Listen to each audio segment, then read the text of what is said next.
मनोबुद्ध्यहङ्कारचित्तानि नाहम् न च श्रोत्रजिह्वे न च घ्राणनेत्री न च व्योमभूमिर्न तेजो न वायुः चिदानन्दरूपः शिवोऽहं शिवोऽहम् चिदानन्दरूपः शिवोऽहं शिवोऽहम् न च प्राणसंयो न वै पञ्चवायुः न वा सप्तधातुर्न वा पञ्चकोशाः न वा पाणिपादं न चोपस्थपायुः चिदानन्दरूप शिवोऽहं शिवोऽहम् चिदानन्दरूप शिवोऽहं शिवोऽहम्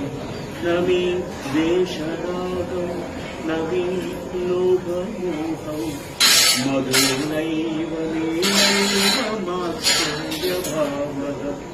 न धर्मो न चार्धो न कामो न मोक्षः चिदानन्दरूप शिवोऽहं शिवोऽहम् चिदानन्दरूप